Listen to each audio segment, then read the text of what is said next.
for Yourself, presented by Hyundai. Whitlock and Wiley, joined now by Fox NBA analyst Katino Mobley. Crispy over there. Crispy. Good to see you guys. Let's move to the Lakers, who pulled out an overtime win over the Nuggets last night, which sent them to the All-Star break. With a 4-game lead in the Western Conference, LeBron dropped another triple-double and has surpassed a lot of people's expectations this year, playing his way into the MVP conversations with Giannis Antetokounmpo, who's been leading the conversation all year. When you look at the numbers, LeBron stacks up pretty well with the Greek Freak, trailing in points and rebounds, but leading the NBA in assists and shooting a higher percentage from three. All right, the question here is, think LeBron can catch Giannis in the MVP race? No, I don't think he can catch him. Only way he could is if he played better. Maybe he was the best player on his damn team. Like, how about that first? Like, win the MVP of purple and gold first. But in all seriousness, Giannis is going to have a better team record. He's going to have better numbers in totality. I just think that this is a situation where Giannis is fully motivated once again because of the shortcomings last year. We know that right now, LeBron's motivated, but he's in the shared experience with Anthony Davis. And they're going to rob each other of some of the shine that's going to be necessary to get him over that hump and to get him to beat the reigning MVP. I knew LeBron was going to do this, right? As far as there was doubt last year about LeBron. Yeah. From you guys. Yeah. There was doubt. Yeah. Doubt. Go ahead, continue. So now, again, you think about this. LeBron doesn't have to prove anything when it comes to, like, trying to get an MVP. He's had those. Giannis is on another level, whereas though last year you were ousted, right? Yeah. Where you should have been more of an MVP player to get your team to the next round. LeBron James now is looking at this situation like, okay, I don't have to be MVP, but I got to play MVP type of game so that we as the Lakers can be in a good position towards the end of this season. Catch Giannis? He doesn't have to catch Giannis. So he's not. No, he doesn't have to catch Giannis. That's not the question. Can he? Yeah. No, for what?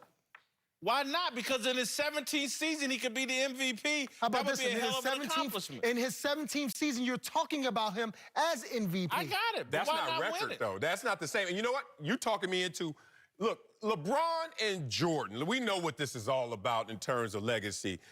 Jordan has this perfect legacy by being perfect in the finals and also no social media to see all his downfalls.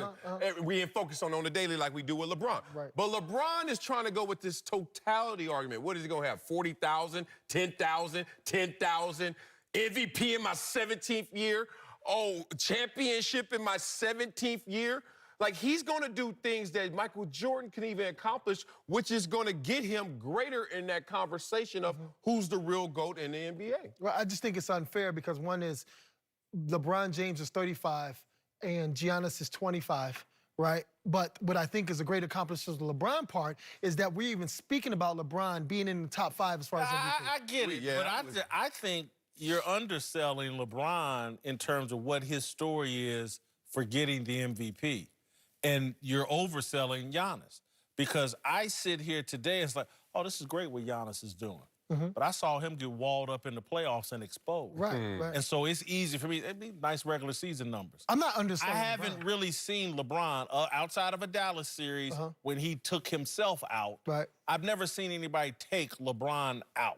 Right. And so I believe these numbers that LeBron is doing, and this season he's had, this is the real deal. Yeah. This will translate to the postseason.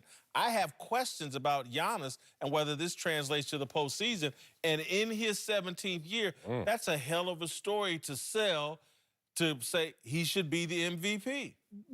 Listen, LeBron should be MVP every year to me because LeBron James, right, is the epitome of you play 2K and you make a person up, you're making LeBron James up. That's what you're doing. And until Giannis becomes that like a LeBron when you're winning championships and you're making teams better, LeBron James will always be MVP to me. All right, time now for the Guinness College Basketball Player of the Week.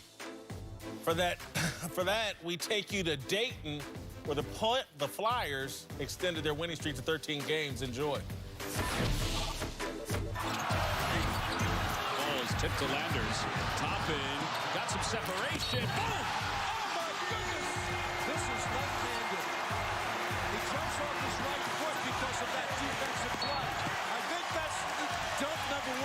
55, but I'm not sure. Teamwork, you gotta love it.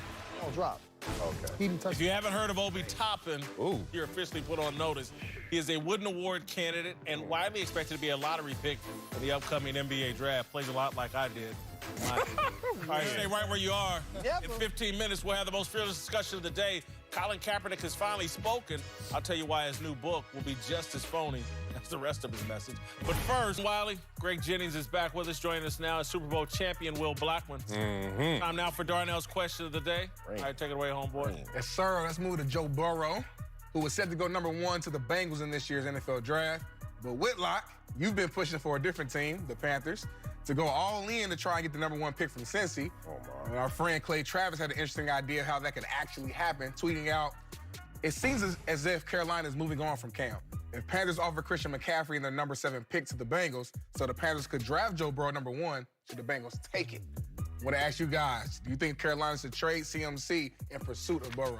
Look, I'm a huge CMC fan, but yeah, I would trade him if that's what it took to get Joe Burrow. And I'm not just saying trade him to the Bengals. Maybe the Bengals don't want CMC because they got Joe Mixon.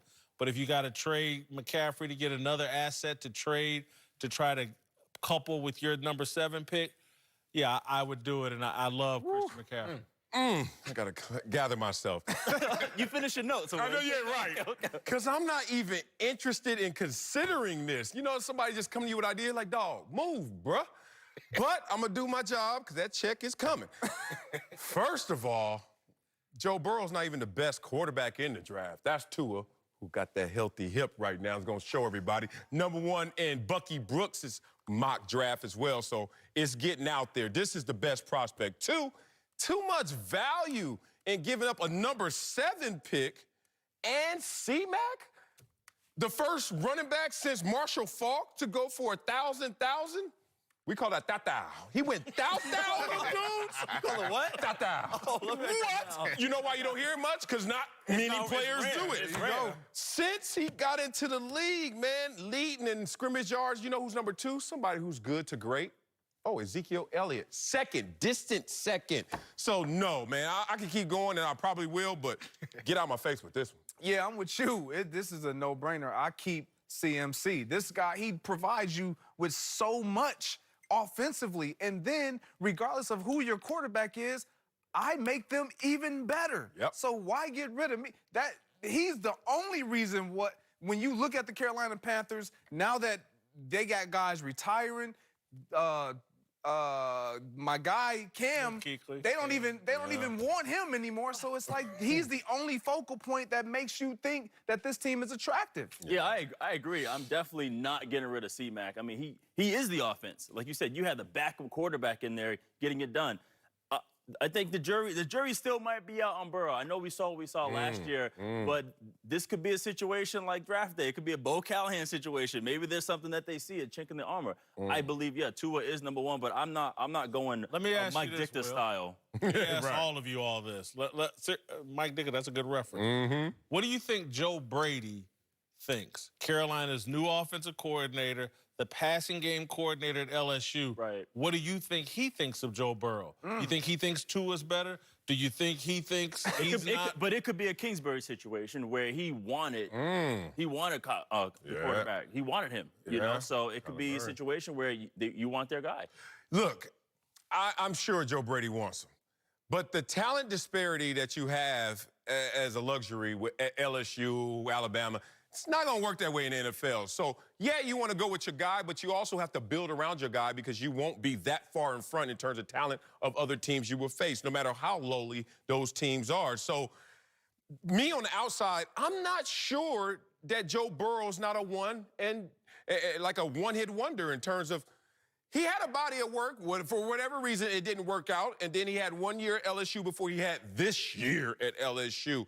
So I'm not the one that's just going to throw everything away for a guy who may had just a one-hit wonder. You bring up a good point. Yeah. Because a coach that has been not only seen what he's been able to do on the field, but I know you. I know what you're made of. I know your makeup. I know how you function. I know your DNA. Like, that would be attractive for a coordinator to get that in there. But he also understands there's other coaches around here that's seen something different. So if they don't see it, No. I'm gonna say they got a new coach, Matt Rule, that's just coming from the college space. Right. Who again? Who's seen it?